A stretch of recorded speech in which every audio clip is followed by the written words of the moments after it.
Burton School. I don't know where Burton School is, so you're going to have to fill me in a little bit.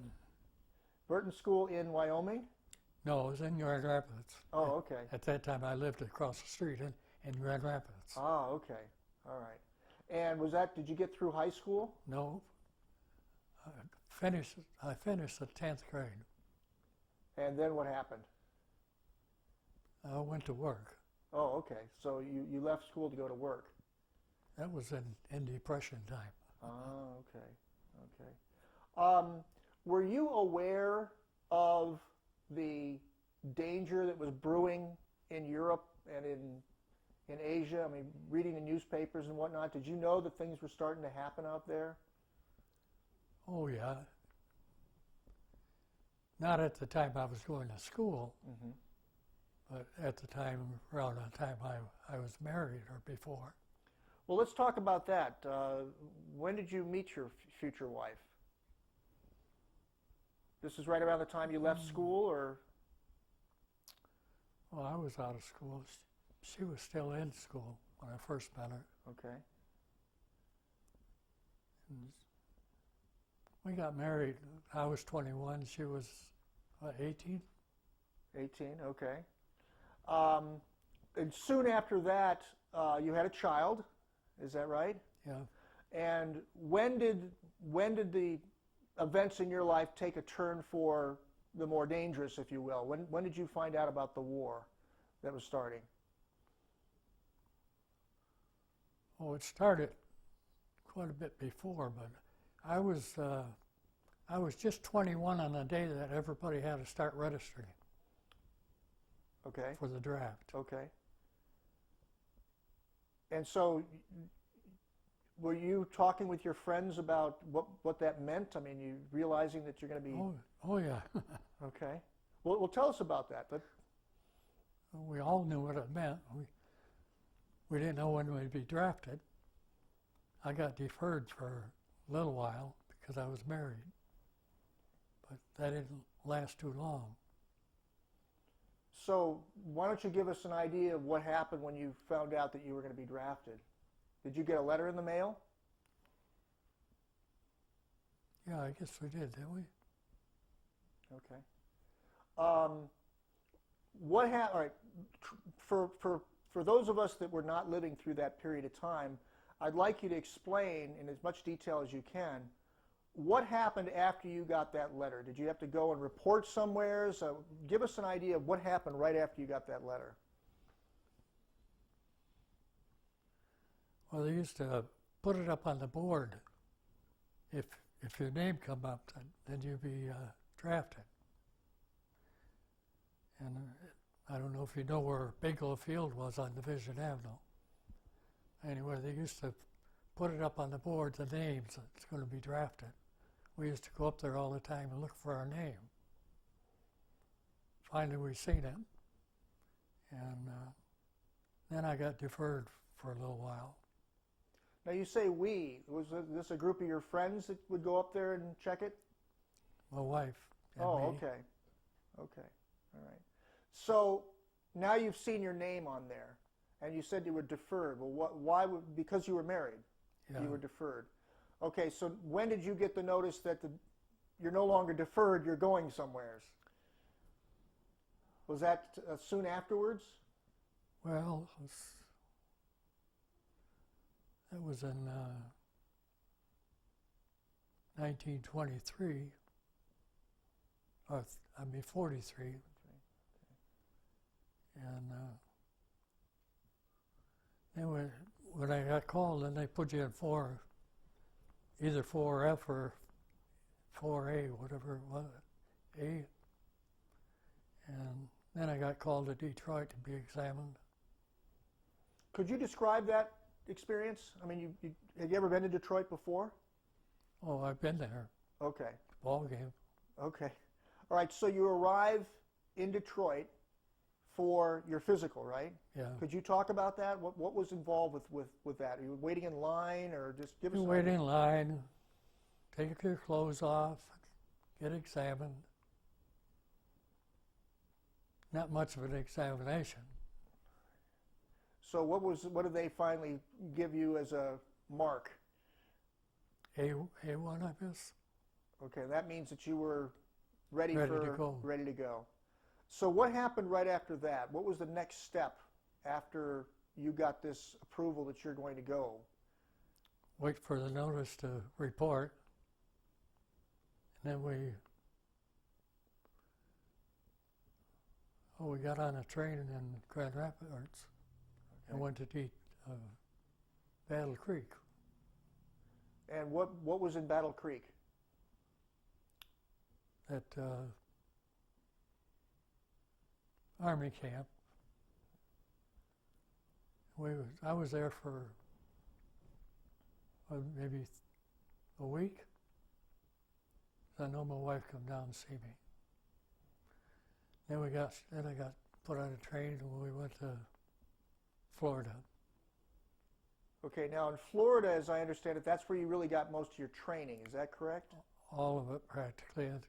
Could you tell us what your training was like? I mean, let's go through your first day as much as you can. I don't need to, the exact days and whatnot, but you arrive in Florida by train. Is that correct? Yeah. Okay. Describe it for us. What happened when you got off the train? Well, they took us by bus to the camp. I remember that. It's been a long time ago. And we started training right away after we got over there. We haven't discussed what you were training. You were in the Army. Yeah. Let's describe what you were training for. You weren't going to go into tanks. So No. tell us what you were actually... Trained for the Army. As an infantryman? Yeah. Okay. Any specialized thing like radio man or anything like that, or? No. Okay. I mean, some of them did, some of them didn't. So what did you train as? What were you trained to be? Just trained to be an infantry. So what kind of weapons were you training with? Well, first it was just a rifle, and then we went to heavy weapons, machine guns, mortars. And how long was this training period? 13 weeks. And was that 5 days a week, 9 to 5, or what was the training schedule like? It was every day, but I think we had Sundays off. So every day you would be awoken by reveille? Yeah. And then you'd gather outside the barracks? Is that correct? Then what? For example, when you were training for rifles, what was involved in training for rifles? Just take them apart, put them all together. You have to do that blindfolded before you're done. Are drill sergeants as mean and loud as they show them on television and movies? No. What was your drill sergeant like? Most of them were good. But they were demanding, I take it. Oh, yeah. So you go through rifle training, you learn how to take it apart, put it back together again. Was there a rifle range? Rifle range. Every so often they take us out on the rifle range. How'd you do? Expert. Good for you. You also mentioned mortars. Was that the next step after rifles, or was there a step in between? Well, in training you have all of them together. Machine gun, rifle, carbine, and mortars. You'd have maybe a week of this, a week of that. Did you train in pistols as well? Yeah, we had 45s. Okay. What about hand grenades, things along that line? Hand grenades. Okay. So over this 13-week period then, at a week at a time, they would train you on individual weapons, but overall it was a complete training of all these different types of weapons. Yeah. What else besides weapons? What else was being taught besides just the physical training of weaponry? Was there tactics taught? Was there any indication? Calisthenics every day. Okay. And crawling under barbed wire with a machine gun over the top of you. So they were shooting, was it live ammunition? Oh yeah. Over the top of you, and you're crawling on your belly basically through this barbed wire. Right. What about, did they tell you about where you were going to go? Because there's two war fronts going on. There's one in the Pacific and there's one in Europe. At that time, no. Okay, so you didn't know whether you were going to go fight Japanese or going to fight Germans. No. Did the people training you give you any background information or information about your enemy?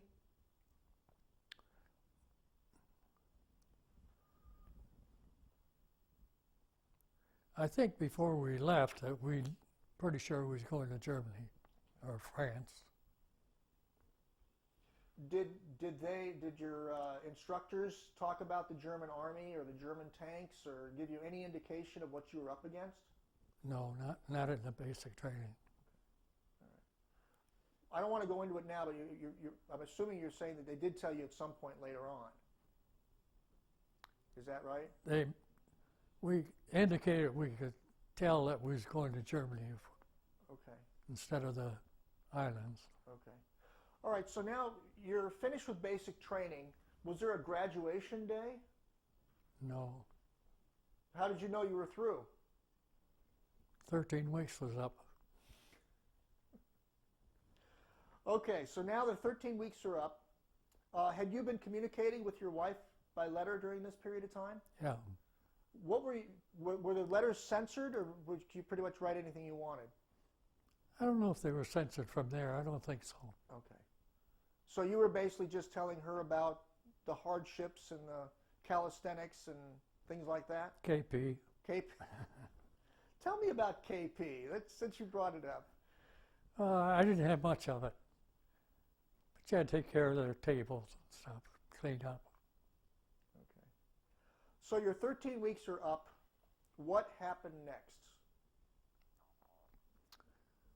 Then we got furlough to go home for 7 days. And then when I went back, I went in the hospital with pneumonia. So you caught pneumonia during your furlough? Yeah. Okay. So that puts you out of commission for how long?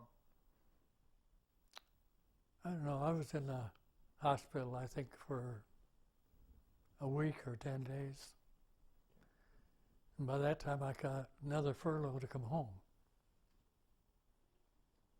Okay. Then when I got done with that furlough, they sent me to Fort Meade, Maryland. That's the place where they shipped them out. Okay. Now, you're arriving in Fort Meade, Maryland. You've never been to Maryland before, is No. that correct? If you could describe for us in as much detail as you can your arrival at the base. Was it hectic? Was there people running around and people drilling and marching? And what was it look like? Every day it was a drilling. But when you first arrived, what did you see? What was Fort Meade like? It was just practically like the other camp. I mean, just training. Every day was calisthenics. Okay. And more training in battle? At that time, I didn't have much training in battle. I wasn't there very long. Okay. Now, what happened after Fort Meade? Where did you go from there? I got on a boat to go to England. Now, did they tell you where you were going? We knew we was going to England. Okay. But you had no idea what was going to happen beyond England? No, we didn't know what we'd get into. Okay. Would you say you were excited about going to England? Not excited. Okay.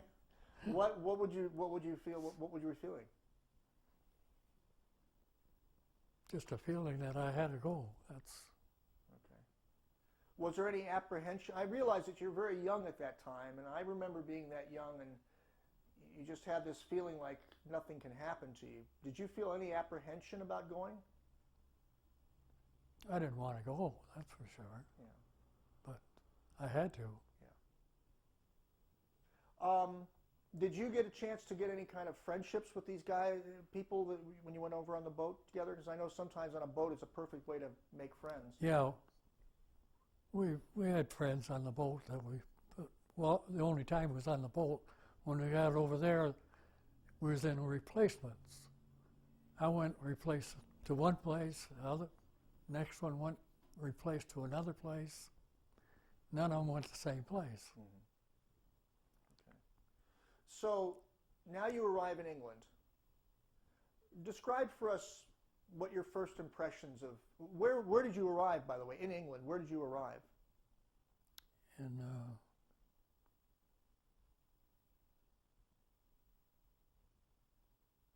it wasn't in London. no, Yeah. no. You knew what was going on in London, I take it. Southern. The southern part of England? England. Okay. Portsmouth or something like that. Okay. All right. Did you were aware of what was going on in London, though, right? You knew about the Battle of Britain and bombings and all that. So you knew that this was dangerous stuff you're getting into. When I got there, they put me right into the 1st Division. And the first thing I heard in the guys talking about when I got in the 1st Division was, you're in the best outfit in the world, but you're going to be the first ones to land on D-Day. So you were aware at that, they told you about the invasion at that time, huh? Well, we knew it was coming. Yeah. And you knew you were going to be in first wave. I didn't know that. Oh, okay. Okay. Now, as I understand it, England was you were there for at least a week, right? Oh, a little more than that. Okay. Well, I don't know just when Easter Sunday was. Okay. But it must have been early in May sometime. I was there at least 2 to 3 weeks then. And tell us about England. How was that? I didn't get to know much about England. We was practicing getting on and off the boat most of the time while I was there. Okay. Now, describe that for us. These are rope ladder type things? Well, give us an idea of what it was like to be training on this. Was a boat in the water? Boat was in the water, but it was on dock. So you're on the ship getting off, or you're getting on the ship? I mean, how did all that work? We're practicing climbing up the ladder and climbing down the ladder. With full equipment? Full equipment. Well, what does full equipment mean? Well, the backpack, I forget how much it's supposed to weigh, 60 pounds or something like that.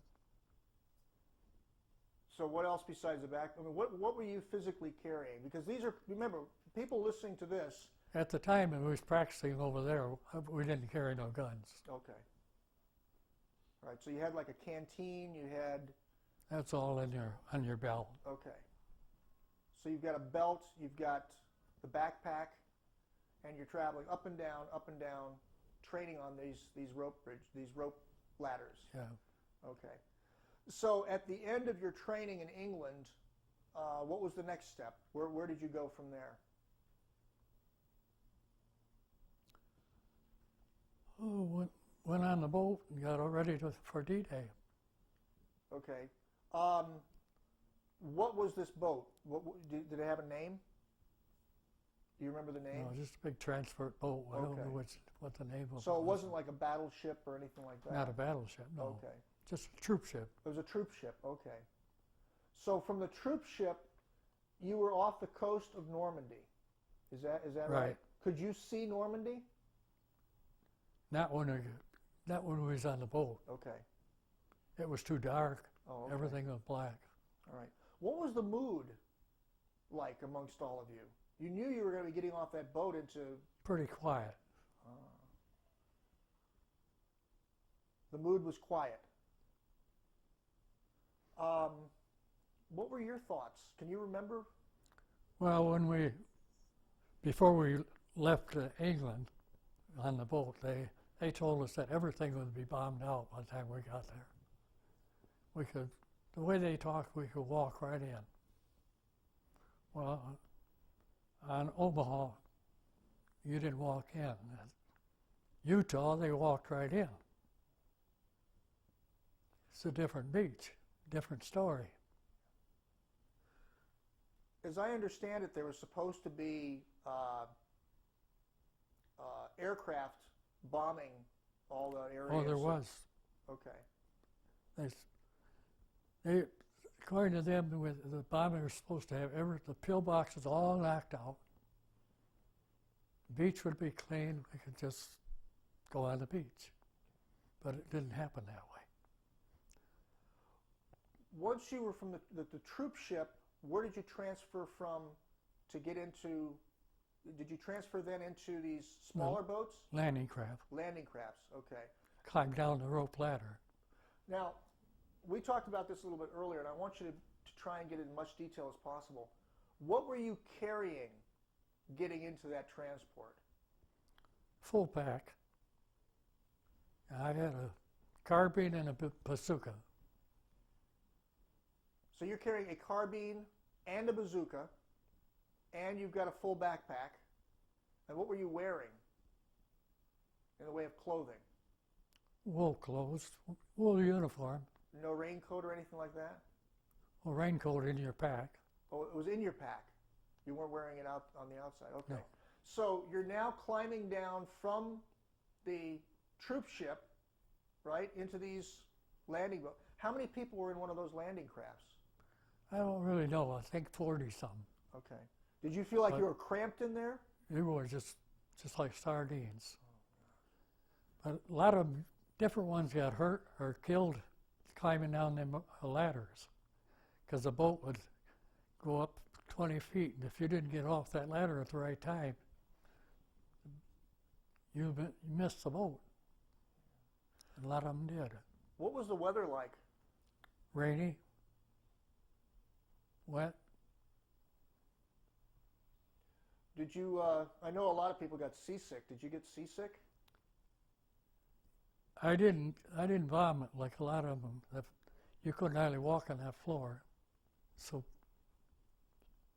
slippery. But I wished I could have. But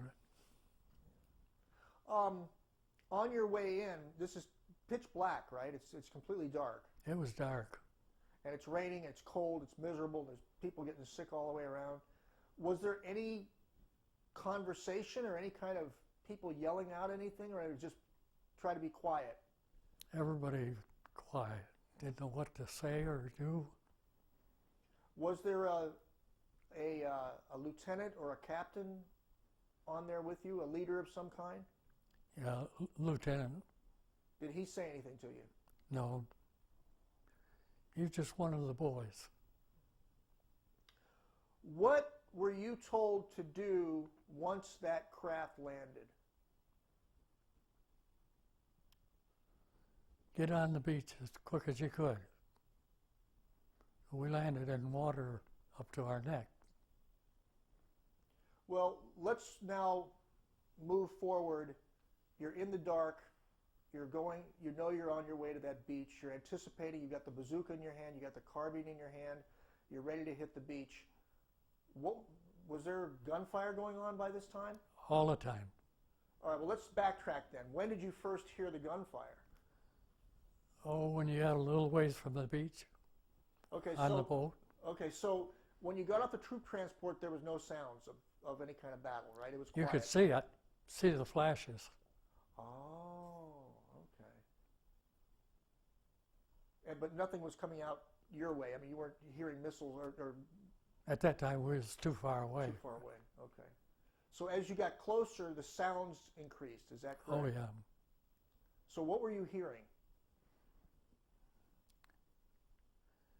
Well, we were hearing gunfire coming right at us all the time, with them big guns coming out of the pillboxes. And then we heard planes going over, bombing at the same time. It was tremendous noise, that's all. Now, you were just one of many landing crafts, right? Right. Now, could you actually see over and see where everybody else was, or were you pretty much huddled down? Pretty much huddled down. Okay. So you didn't really know what was going on either end? No. Okay. Could you hear explosions of craft getting blown up? Oh, yeah. So you knew that it could happen to you. Oh, yeah. So let's try and, as vividly as you can, try and describe for us when the landing craft actually opened for you to get out. What happened? They went out one by one, the first ones out. Then we had to climb through all that barbed wire to get up to the beach. Well, when you said you got into the water, though, you said it was up to your neck, right? Mm-hmm.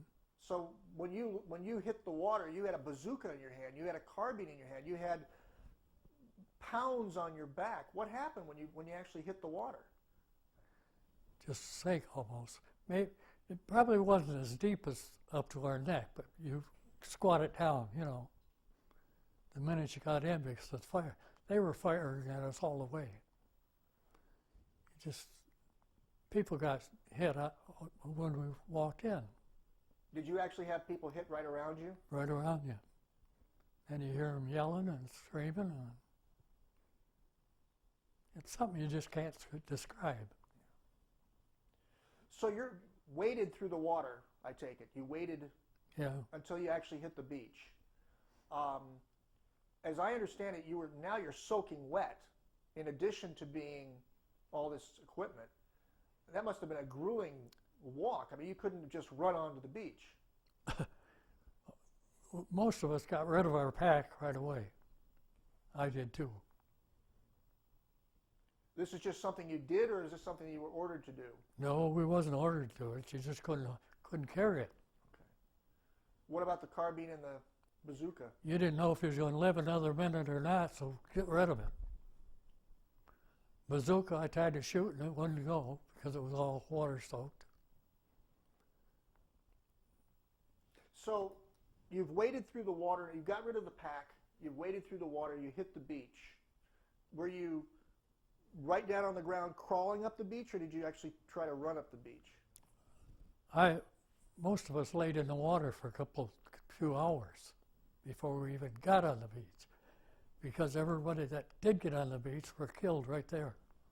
They were laying there screaming and yelling and, "Don't get up here."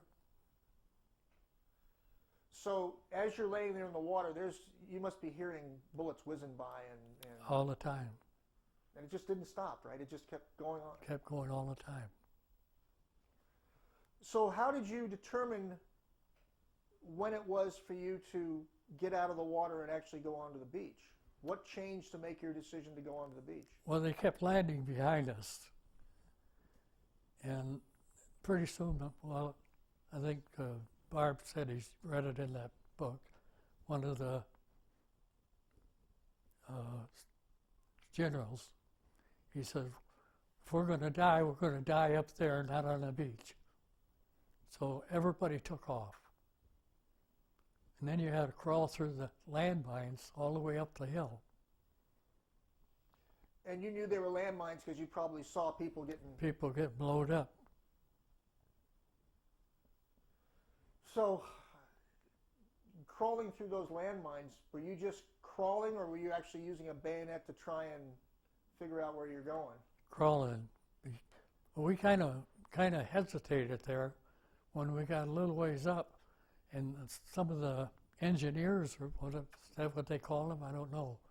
They come up there with the landmine detectors, and they put a ribbon up there where you could crawl up. And all the while, bullets are whizzing all over the place. All the time. Big guns are going off, and explosions are going off. And when we got up close enough to the pillboxes, the guns wouldn't go down that low. Then we were a little bit safer. We still had the little gun, rifles, machine guns shooting at us from up on the hill. But we got away from the big guns because we got so close they couldn't. And then where I was, we went right up under one of the big guns, pillboxes, and one of the fellas that was right by me used a flamethrower in that pillbox.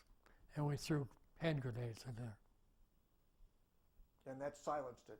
silenced them. Now, once you took over a pillbox like that, there was several other ones along the beach. Did you just move forward in a straight line, or at least somewhat of a straight line, or were you moving off to the sides and? Mostly in a straight line where we were. Okay. The other ones come around on the side of us. Okay.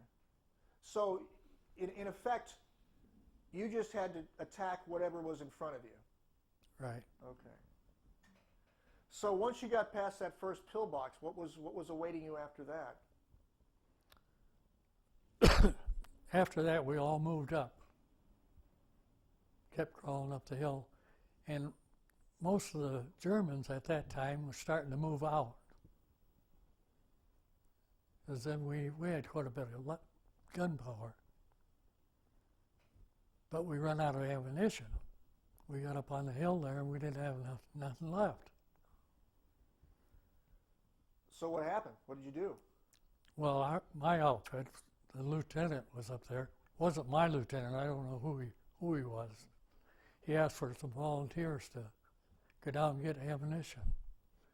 And me and 3 other fellows, we volunteered because we said it's just as safe down there as it is up here. Probably safer, because they were beyond the hill at that time. The only thing, and we went down, got all the ammunition we could carry, and guns. What did you find on your way down? I mean, what were you seeing? Was it light by this time? Yeah. Okay, so you actually could see what was left behind.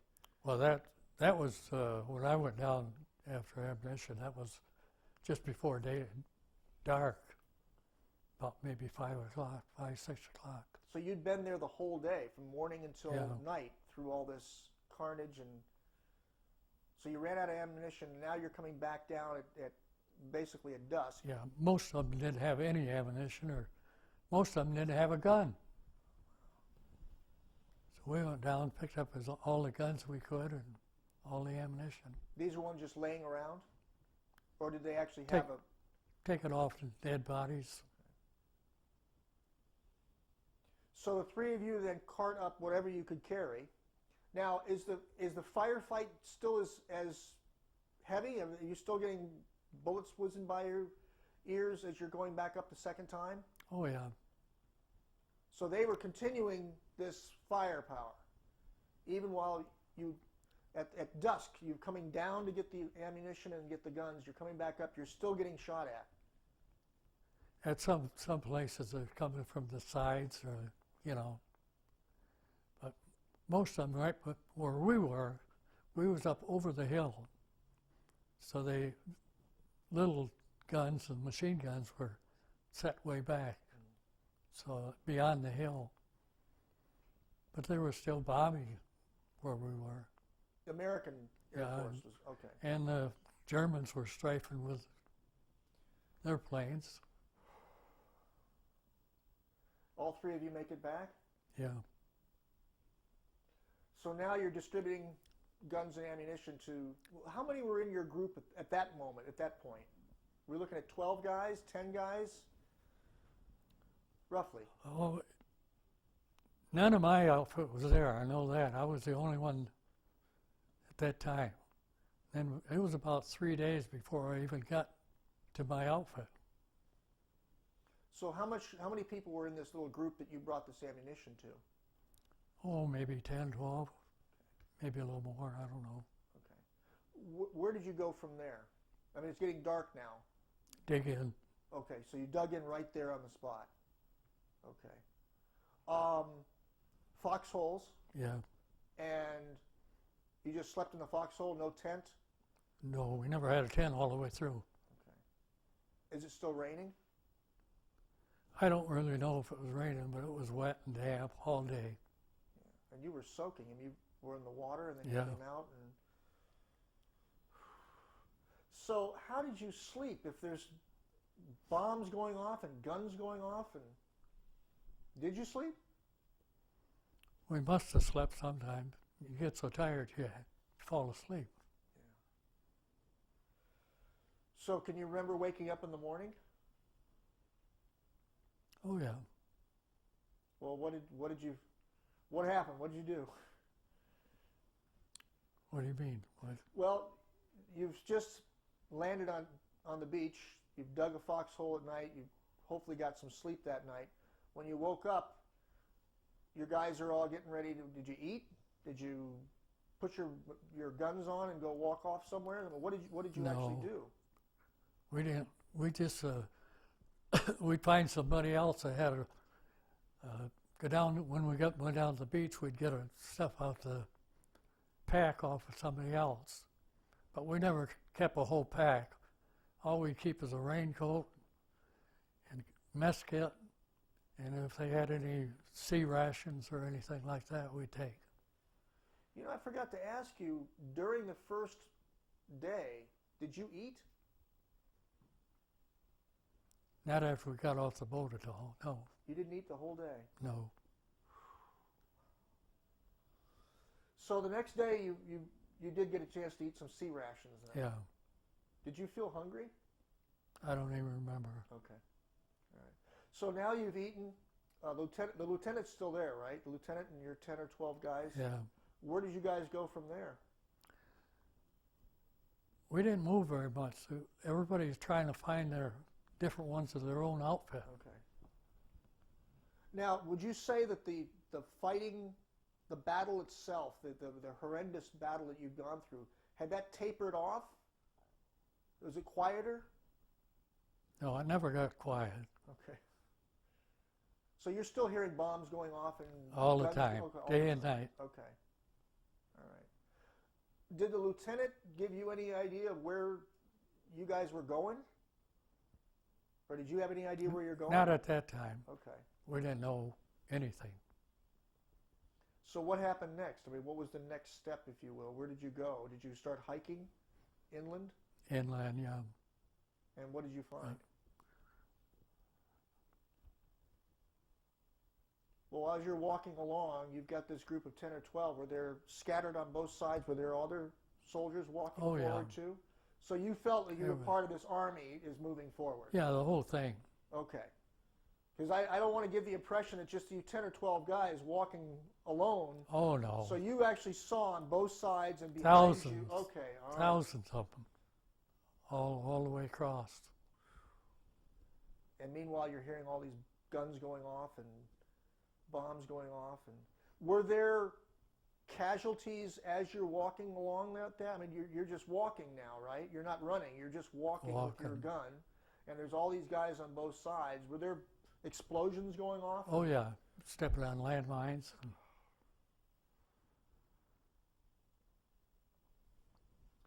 So this is now morning going into afternoon, right?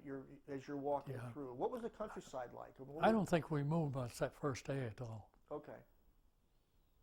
We just got up on top of the hill And dug in and dug in. right. Well, the next day, after you've had your sea rations and now you're walking, what was the terrain like? Was it like forest, or was it open fields, or? No, more like forest. And then by that time we got into farmland too. Okay. So you actually saw farms, and they were deserted, I take it. Yeah. Did you get a chance to get food from any of these places, or the farms? No, not, Okay. So would you say that that whole day was spent just hiking, walking, or was there actual skirmishes going on? skirmishes going on all the time. So you're walking along, suddenly something erupts, you fall to the ground and start shooting at whatever it is, and Right, this is just going on all through the day. all through. How did the day end? It starts to get dark. Where were you? Just out in the field somewhere? Out in the field. Okay. About 2 days, I think we hit that little town. And what town? Do you remember what the town was? That's right. It was No. a town. I mean, it was actually had buildings, and was it bombed out? Bombed out, Yeah. yeah, most of it. So what was your objective once you got into the town? go from house to house, make sure there's no Germans in there, Did or you army Germans. Okay. Did you find any? No, not there that I remember. Okay, but were there other groups running into the Germans had deserted it? In other words, they Yeah, okay. Well, that must have been a relief after all you've been through. So, did you camp out in town? no, we didn't hardly ever camped out in any town. That's where the bombing was. Okay. So you walked through the town. Walk through the town, go from door to door, make sure there's nobody in there. Did you run across any of the local inhabitants? Oh, a lot of them, not right there, but the other towns we did. Okay. I mean, the German army would go one way and the civilians come to us. Oh, okay. So you got through that first town. Were you then walking in fields again? Yeah. And you've got this whole line of... I said a town, it was only 2 or 3 buildings. Oh, okay. So once you've gotten through that area, it's this whole... I guess what I'm trying to do is get a visual image of your movement. Once again, it was this whole army, right, of guys moving forward again after you pass through that small town. Right. So on your left and on your right, you've got all these thousands of guys just walking along with their weapons. And so then you came to another town? Is that right? Yeah. We hardly ever went in the towns itself. We just get the people out and make sure there was no soldiers in there. What would you say the reaction of the locals were to you? The what? The civilians, you call them civilians. What was their reaction to this huge army coming in? They were glad to see us. Was it like you see in the newsreels, people out there waving flags or? No, not at that time. Okay. But how did they express themselves? They just came up and they couldn't speak English, right? Did they just come up and say thank you, or they just looked happy? Just looked happy more than anything. Okay. All right. So when was the next skirmish that you went through then? When was the next time you actually got into battle again? Got into some battle every day. Okay. But these were smaller skirmishes, right? These were maybe what type of skirmishes did you run into? I mean, what kind of, was it just like a sniper or was it like a machine gun? A lot of snipers. Okay. And machine gun up in the church steeple. Did you have tanks coming along with you? Yeah, but we call them up if we need them. Now this is important. This is important. So you had communication with the people behind you. You would come into an area where there's buildings, bombed out buildings, but then there's a machine gunner up in the tower somewhere. So would you then, the lieutenant or somebody would call back to... Yeah. So they would call back to come out and take out that Right. machine gunner. Okay.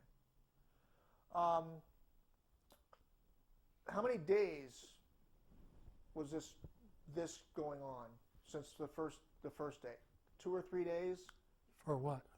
Well, as this whole army is moving forward through these towns, did it take 2 or 3 days to do that, or is this something that lasted a week, or? Lasted until we got all the way through the hedgerows. Okay. So you're getting to the hedgerows now. Would you say that it was pretty much the same day to day in terms of your army moving forward and running into resistance, putting that resistance out, moving forward, just keep moving forward day by day? Day by day. Okay. But then it changed when you got to the hedgerows, is that right? You mean through the hedgerows? Through the hedgerows. So you came upon, they were, I mean, I've seen film footage of them. I know what they looked like. So you actually came up to them, and now what did you have to do? Was it different than before, or you just start walking through? Well, they had gun emplacements all over. Okay. Of course, at that time we were still in France, and we had to be awful careful there too, because a lot of these French girls were going with the German guys, and we saw that where they were shooting at us too.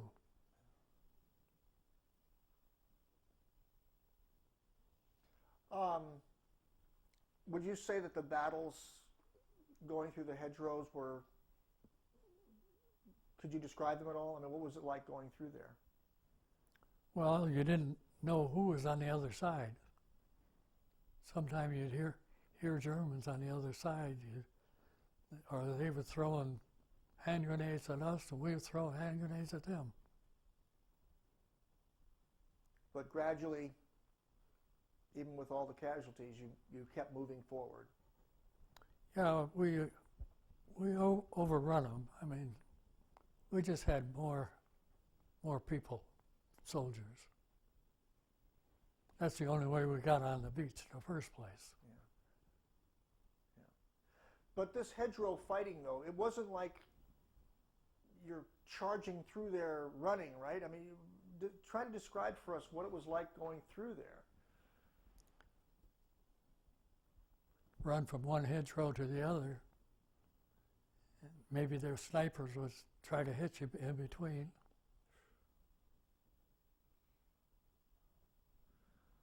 Do you remember how long it took to get through the hedgerows? Was it days or weeks? I have no idea, but it was I would say weeks. Okay. And what did you do at night? I mean, did you get a chance to sleep at all? Lay next to one of the hedgerows or dig a foxhole.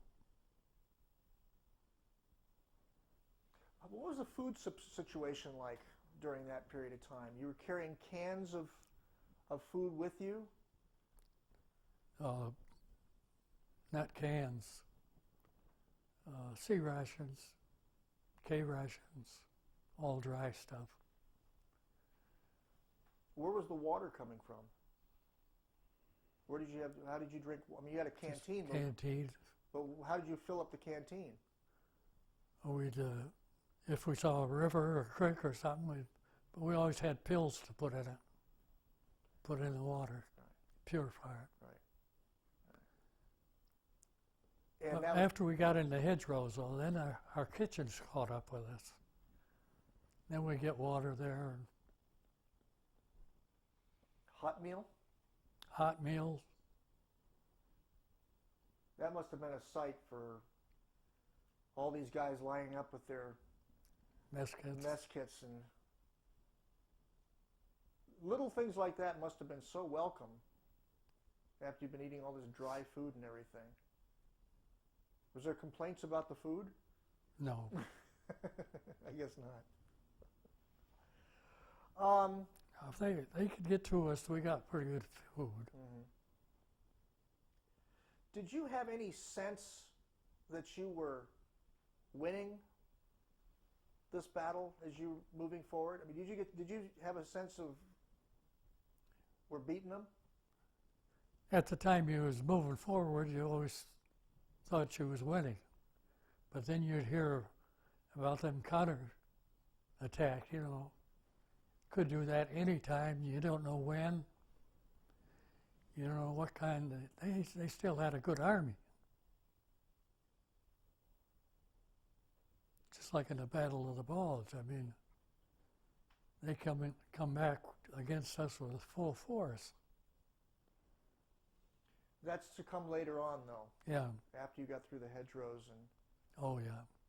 So, once you got through the hedgerows, what was there? Was just open land? Farms. Farms, okay. And it was at this time that you started to meet some of the locals? Were they coming out of the woodwork, so to speak? You're coming out of... Oh yeah.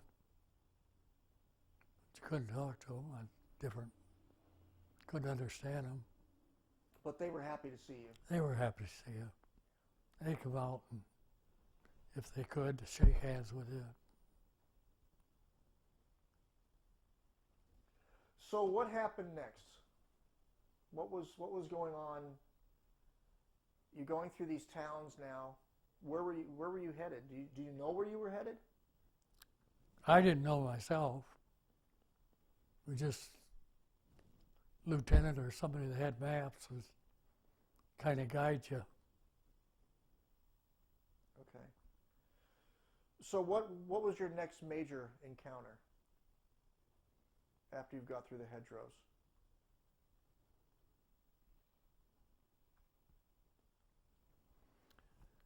Oh, just a lot of towns. Okay. Go from house to house and clean them out. And was there any sense of a battle ending? You know, like we talk about now the Battle of the Bulge, or we talk about D-Day, and from a history book you can say, well, it started on this day and it ended on that day. Did you have any sense of that, or is it just a day by day, hour by hour? Day by day. Yeah. Like the Battle of the Bulge, I don't know what day it's when it started or when it quit. We was getting fired at all the time. Well, let's talk about the Battle of the Bulge. You didn't know at the time that it was going to be called the Battle of the Bulge, I take it. It was just... No. So... To me, it wasn't much different than any other day. We were getting shot at all the time. Because if you're in the front line, you're getting shot at all the time. But they came back with a vengeance, though. Yeah. Did you notice the difference between the ferocity of the battles? Yeah, it got worse. And there was a lot of tanks. I understand.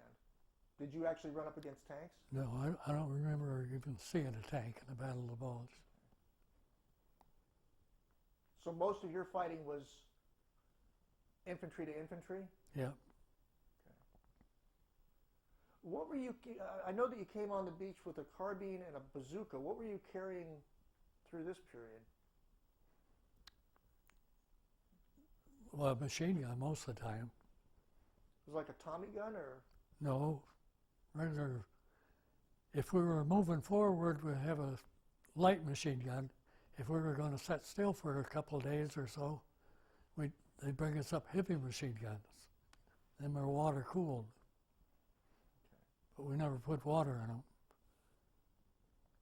But the light machine gun, if we go through a town, we just hold them by our hip. We didn't put them on a tripod at all. And these are the ones with the long barrel? Yeah. And they had like holes in the barrel, is that right? Yeah, they were air cooled. Air cooled, yeah. But you didn't carry like a little standard machine gun, one of those ones with a little handle like that? Oh, we didn't hardly have them at that time. Okay. They got so many different kinds today. I don't think they even hardly have machine guns today. They have all them small ones. Yeah. I'm going to take a short break for some water. I'm going to actually bring up some of these stories that we've just discussed, and I'd like you to talk about them. So let's start with, well, one of the things that we didn't cover in D-Day was the carnage. And I guess with the bullets flying over you and everything, you started to... What did you use for cover? Let me put it that way. When you're on the beach, what were you using for cover? Nothing. We didn't have any cover. Just water. Kept under the water as much as we could. But once you hit the beach... Then there was no cover at all. So what did you have to do? Just crawl up the beach, crawl up the hill. Did you have to pull things to cover you from the bullets? Equipment or? No. Okay. That was, sorry, you missed something there. That was in the water. Oh, in the That's water. why you've confused them. Oh, On okay. the beach, there was no cover. Okay. It was in the water while They you pulled the were. bodies. Oh. So I'm sorry, we led you astray there. Okay. All right. So you actually had to pull people around you. But that was in In the the water. water. In the not water. On Okay. the beach. All right. Sorry about that. No, no, that's all There's right. a little detail there That's that all was right. important. There was a place called St. Lo. Yeah, I wonder if you could describe what you saw there. that was the most bombed out town in the whole war, I believe. And but I wasn't near it. I was about 20 miles away. But we saw airplanes so full of airplanes you couldn't see through them. And they go to St. Lo and throw their bombs and come back. Another bunch goes St. Lo and come back. It lasted about 2 days. I forget how many tons of bombs hit that town. So you had this spectacle in front of you, just explosions and... All the time. Now I understand that there was a point in time where you were walking through the forests and the treetops. Just all cut right off like a tornado went through. How did that happen? Big guns. Just cut them right off. So you're looking up and the the whole tops are just gone. Yeah. That's when it was dangerous, because even if you was in a foxhole, then bullets would explode up there in the treetops and come down right at you. Let's talk about the foxholes. I understand you had more than one experience in the foxholes. Well, I had it one time, we was 2 of us in the foxhole, and one of the fellows got killed right there next to me. Then I had another time we had 2 of us in the foxhole. We done that a lot of times. We'd take a foxhole for 2. And it was right in the Hurricane Forest. The tanks, German tanks, were coming right at us. And one of the fellows that was with me, he just went berserk. And he got out of that foxhole. I tried to hold him in. I thought sure he was dead, but we got home and I got a Christmas card from him.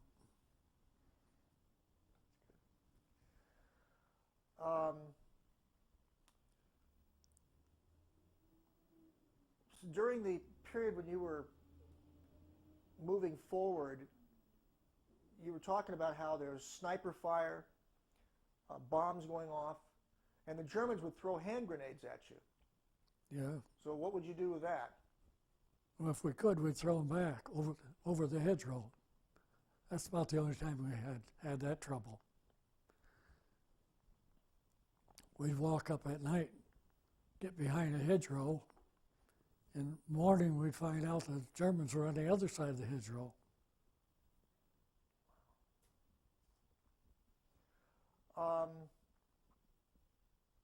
There's a couple of times you got pretty close calls with snipers. I wonder if you could talk about that. Well, one time I was running through the field, open field, and we'd always zigzag back and forth when you go through an open field. The sniper got me right through the overcoat, my underwear, everything. Just put a burnt mark on my arm. What about your trusty mess kit? Well, that was another time. We was going into a town.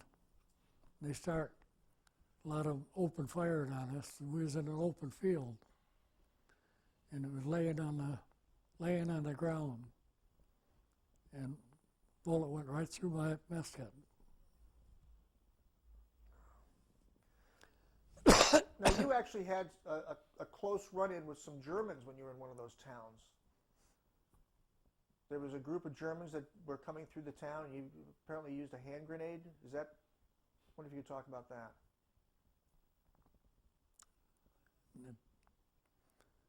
One time we was in a building, cleaning out a building, And we thought we had it all cleaned out. Come to find out that one part of that building had a whole bunch of Germans in. So we finally cleaned them out. We took them prisoner. How did they react, the prisoners? I mean, were these guys young like you, or were they older? Or Most of the older ones you could take prisoner easy. They were all ready to give up. But the young ones, they'd fight until they was dead.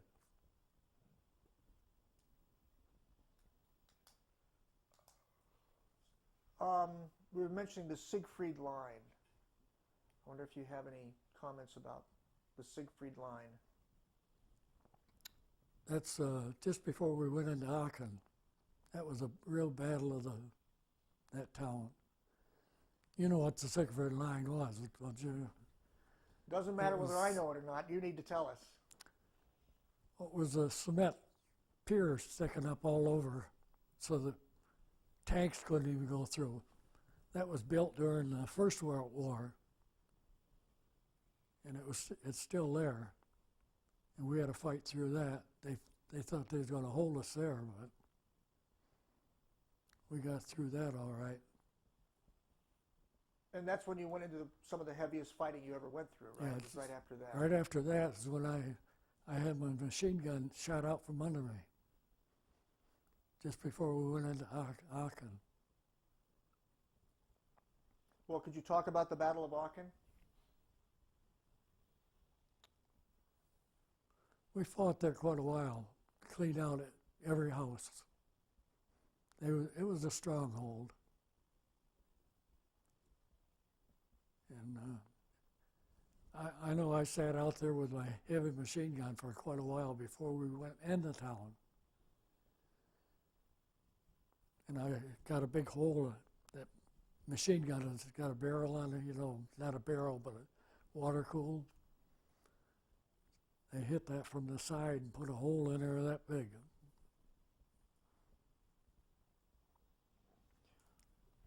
Was this more, this kind of fighting was different than the fighting you had done before at this town? Is that right? More close combat? Through the town? Well, it just took longer to clean them out. Some of it was close combat. Now, in some cases, you actually had to put bayonets on your guns. That was in the Battle of the Bulge. Okay.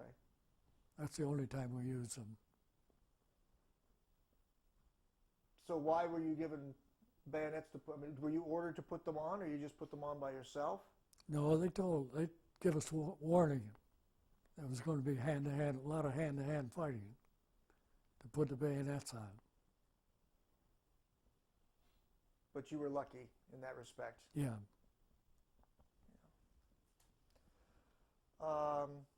The Battle of the Bulge, talk about the weather and how you cope with the weather. Just put up with it. It was cold, snowy. Lay out all night in it. Well, you're in a green uniform, aren't you? Weren't you? You had a green... No, wool. Khaki wool. Khaki wool. Our dress uniform. That's all we had through the whole war. Now they use fatigues. Mm-hmm. We never had fatigues. Never saw them. Now, you're an open target walking through. Is there any way you could camouflage yourself? We used to try to camouflage our helmets, and that's about it. Well, how did you do it? Oh, we had that net around there. We maybe put leaves in it or something, you know, but that's about all. What about in the snow? Well, a couple nights I know they give us them white robes like to put over us, but I don't know if they helped either.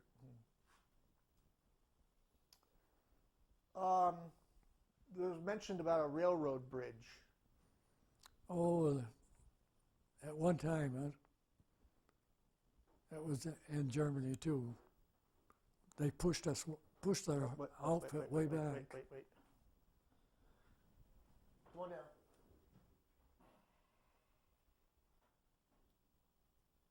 All right? Okay. They pushed our outfit way back, and we got cornered. And the Germans were around and behind us. And there was 4 of us. We got under a railroad bridge. We stayed there for 3 days, 3 or 4 days. I forget what it is now. Good thing we had candy bars. I was the only one. You had the big candy bars in the rations. Nobody liked them, so they always gave them to me. But we all ate them under that railroad bridge. And we could hear German tanks go over the top of us. But we stayed right there, and we was lucky. How many people were there with you? 3. Just 3, okay. And had you been separated from your unit? Yeah. Well, explain that. How'd you end up under a railroad bridge with 3 guys? Oh, we went on ahead trying to find out where the enemy was, and they overrun us. They caught us by surprise. Well, you found the enemy. Yeah. So how did you get out from under the railroad bridge? They just finally disappeared, or? Our men took it over. When we heard our guys talking, we knew it was safe. So you came out from under the bridge, and there was your buddies, your fellow Army people. What? Oh. No smoking under the bridge? No, not at that time. Let's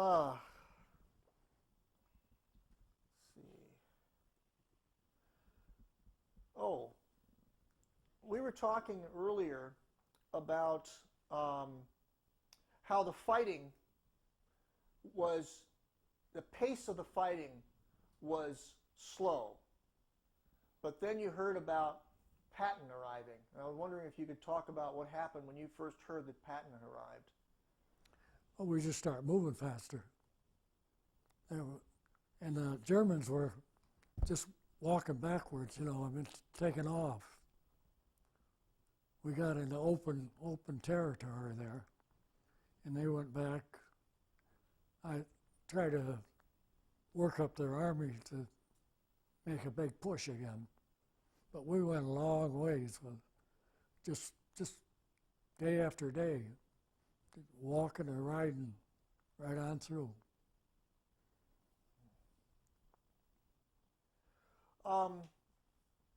There was a point after the fierce battle when you were entering into Germany. Is that correct? You actually started to get into Germany. Yeah. Did you know you were walking into Germany? Oh, yeah. How did you know? Well, we knew the Siegfried Line was on the border, and we knew Aachen was in Germany. So you knew you were now on the homeland, and this was going to be pretty fierce battles. Yeah. So after the Battle of Aachen, what happened? Where did you go next?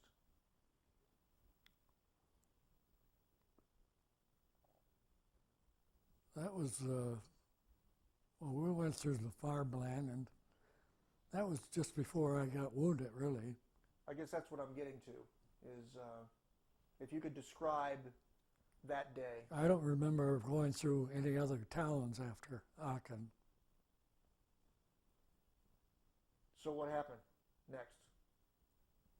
Well, we got on the Roar River, and they figured on going across the next day.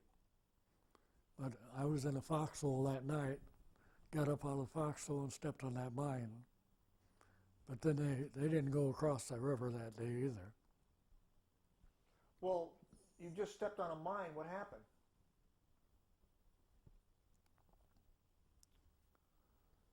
Well, it blew my ankles apart, all up my back.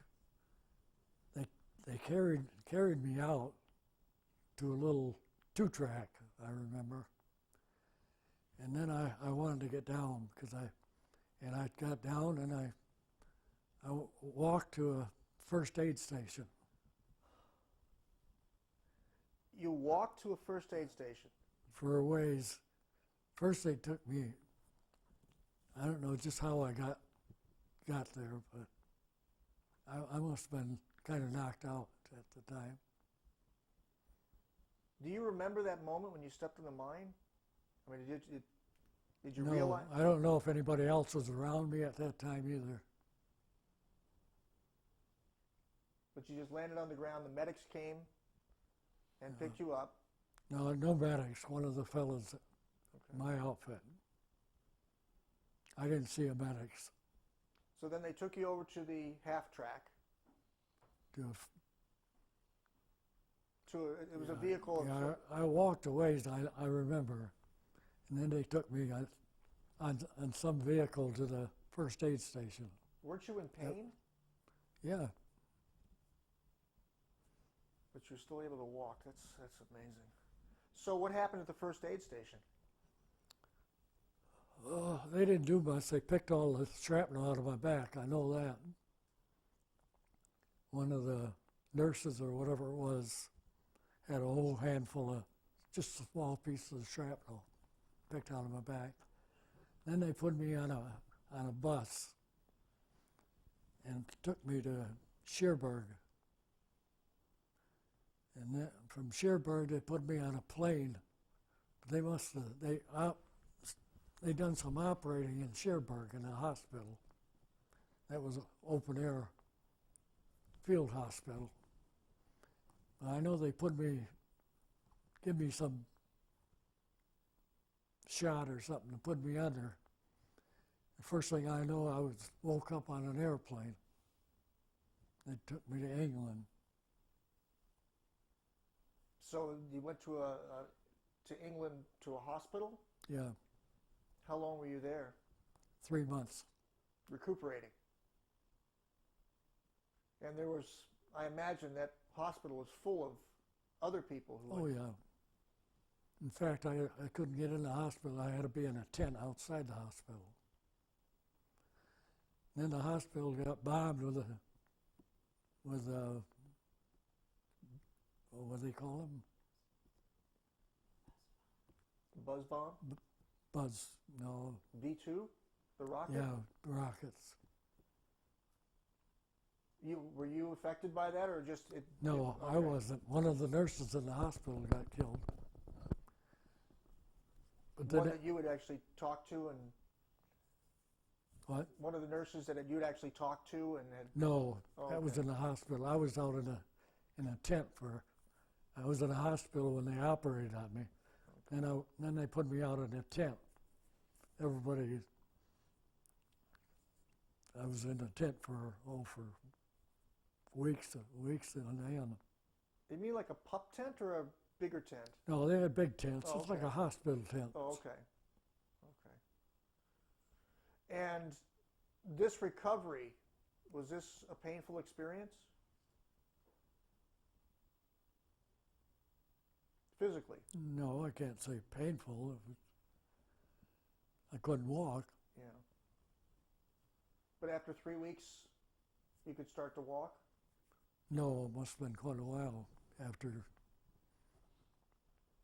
maybe 2 months. Were you in a wheelchair? No, in bed. So what happened next? Did you leave England, or did you stay in England for a long time? Well, when I got out of the hospital, I went back to Belgium. They put me in limited service. Wouldn't let me fight anymore, and they put me in a CBS headquarters building, a shell building in Brussels, Belgium. And what were your duties there? I was a maintenance sergeant. I had all German prisoners and civilians working for me. taking care of all the maintenance in the hospital, in the building. It's not a hospital, shell building. I find this interesting that there was German prisoners helping. Yeah, What were their duties? What were they supposed to do? most of them worked in the woodworking department. In fact, I had one of them, I bought a fur coat for my daughter, little daughter.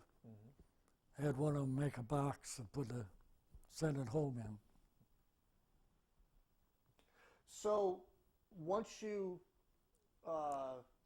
recovered, they put you into limited service. What ended your military career? The end of the war, or did you actually go home before the war ended? No, end of the war. Then I had to wait to be mustered out. I had to have 85 points to get out. I had just 85 points. I can't imagine after what you went through, that you wouldn't have what it took to get mustered out. Do you recall at all the day you heard the war ended? Do you remember that at all? I don't. I must have at the time, but I don't remember when or. Well, you had a wife and a child back home waiting for you. You'd survived all that. It must have been incredible to realize it's over with. Or did you believe it? Yeah. Did you believe it was over? Did you believe it? Oh, I believed it, as we heard the news all the time. So what happened next? They put you on a boat? Yeah, then I got on a small boat to come home. Come home in 7 days. Took me 13 days to get over there. And Little victory ship. and where did you arrive when you came to the States?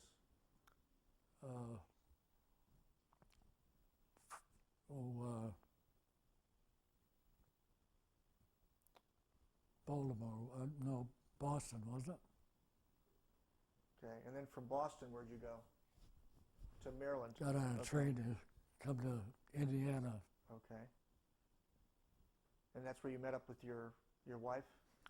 No, I called her. I told her not to come. Mm-hmm. She wanted to come down there to get me. Mm-hmm. But I was going to get on the train the next day to come home. So Mm-hmm. I said, just wait, I'll be home. They promised us to get us home by Thanksgiving Day. Oh, okay. So when did you you finally got home? Yeah. And did they come out to greet you, or did you walk in the door, and what happened? No, she come pick me up at the train. Bus. With your daughter? No. I don't Okay. think so. Okay. But you got a chance to see her when you got home, huh? Oh, yeah. She didn't know me. You must have been very happy at that moment.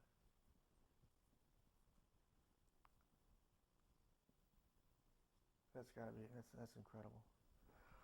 What's that? Is that the picture? Wow. Oh, where I landed when I landed and got off the boat, first thing a whole bunch of us did, we had to wait we went and got a pint of ice cream, all of us. We sat on the fence eating ice cream, and we were watching the whole troop of soldiers going on the boat. We just come off. And after it got found out that one of them was my brother just leaving, I come home and he's leaving. Couldn't see him. I didn't know he was there. He didn't know I was there. Before we wind up, is there anything more that you can think of that we should? Leaving Oh, wow. when he came home. Handsome guy. Made the right choice there.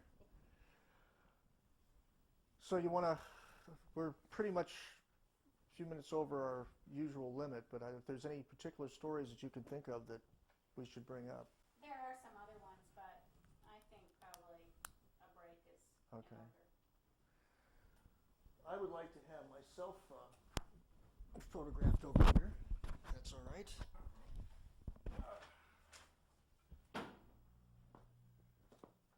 Just for the record, I just want to make sure I'm in the frame here. Yeah. Great. I want to thank you very much. Okay. I really appreciate Thank you.